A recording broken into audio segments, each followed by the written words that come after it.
Hello friends.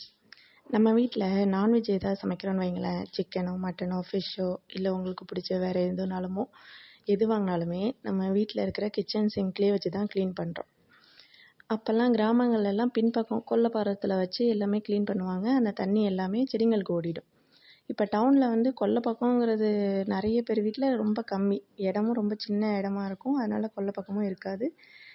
அதுவும் apartment வீட்டில் பார்த்திங்கன்னா சுத்தமாக அந்த வாய்ப்பே இல்லை. அதனால் எந்த நான்வெஜ் வாங்கினாலுமே அதை நம்ம வீட்டு சிங்க்லேயே வச்சு தான் க்ளீன் பண்ணுறோம். அதே மாதிரி முட்டை சமைச்சாலுமே அந்த முட்டை பாயில் பண்ணாலுமே அந்த பாத்திரமோ இல்லை உடச்சி ஊற்றிட்டு நம்ம ஆம்லேட் மாதிரி போடும்போது அந்த பாத்திரமோ எது சமைச்சாலுமே அந்த முட்டையோட ராஸ்மெல்லு அந்த பாத்திரத்தில் இருந்துக்கிட்டே தான் இருக்கும். அதே மாதிரி நான்வெஜ்லேயும் அந்த ஒரு ராஸ்மெல் ஏதோ இருக்கிற மாதிரியே ஒரு ஃபீல் இருந்துகிட்டே இருக்கும். இதுக்கு நான் ஒரு ஐடியா சொல்கிறேன், இதை ஃபாலோ பண்ணுங்கள்.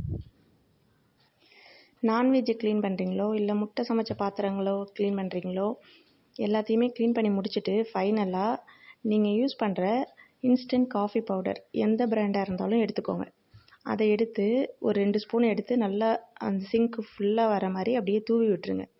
தூவி விட்டுட்டு ஒரு ஹாட் வாட்ரு, ரொம்ப சூடாக இல்லாமல் மிதமான சூட்டில் அந்த சிங்க்கு ஃபுல்லாக ஊற்றி நல்லா க்ளீன் பண்ணி விட்டுருங்க, தேய்ச்சி கழுவி விட்டுருங்க. அப்புறம் பாருங்களேன், அந்த நான்வெஜ்ஜோட அந்த ராஸ்மெல் இருக்கவே இருக்காது. நீங்கள் என்ன சமைக்கிறீங்களோ அந்த சமையலோட வாசம் தான் உங்கள் வீடு ஃபுல்லாக இருக்கும். இந்த டிப்பு பிடிச்சிருந்தா லைக் பண்ணுங்கள், கமெண்ட் பண்ணுங்கள், ஷேர் பண்ணுங்கள், சப்ஸ்கிரைப் பண்ணுங்கள். பாய்.